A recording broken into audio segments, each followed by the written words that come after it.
Oke guys, ini jalan menuju ke Pantai Nipah yang ada di Pulau Nasi guys. Keindahannya guys mengalahkan Miami di Amerika guys. Sungguh indah pemandangan sini guys.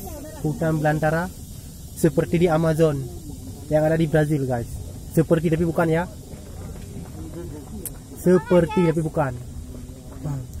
Jadi guys, sekali lagi guys, channel YouTube Aceh Erkanto Asosio fokus sebarkan Aceh ke 5 benua Amerika, Asia, Afrika, Australia dan Eropa guys. Dikarenakan channel YouTube tersebut fokus sebarkan Aceh, Indonesia dan seluruh penjuru yang ada di Indonesia ini guys. Untuk fokus sebarkan guys. Oke guys, jangan lupa guys ya. Ayo visit. Ini kita ada juga homestay guys. Bagi tamu-tamu yang ingin menginap, kita memiliki homestay. Ada villa juga sini guys. Banyak villanya guys. Karena bila tamu-tamu yang sudah kemari cukup dengan menaikkan bot ikan dengan harga 20.000, PP 40.000.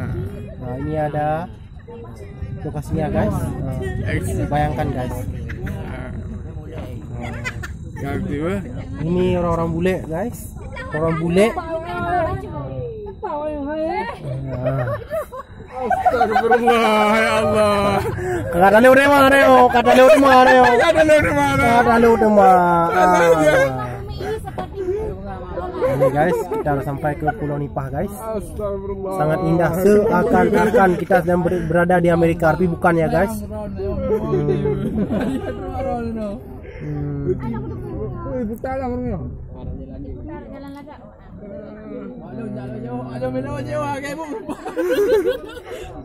Ini guys, jangan lupa guys.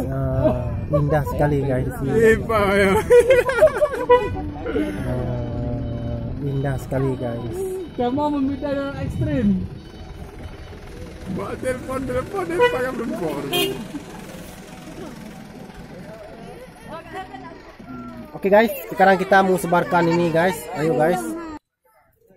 Ini guys, ini namanya Pantai Nipah guys, yang ada di Pulau Nasi guys.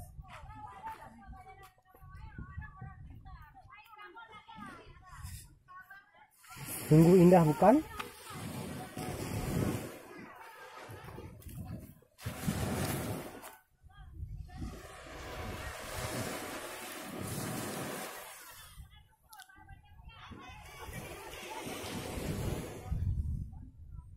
Jangan lupa like dan subscribe di channel Aceh Erkanto. Oke guys.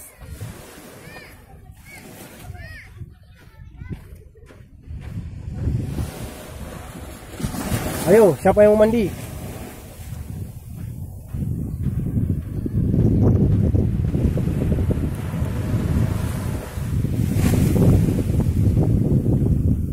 Oke guys, jangan lupa like dan subscribe di channel, oke?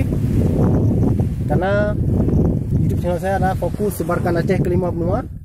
Dikarenakan YouTube channel Aceh Erkanto ini memang sangat fokus untuk menyebarkan provinsi Aceh guys. Itu Sabang guys. Sabang.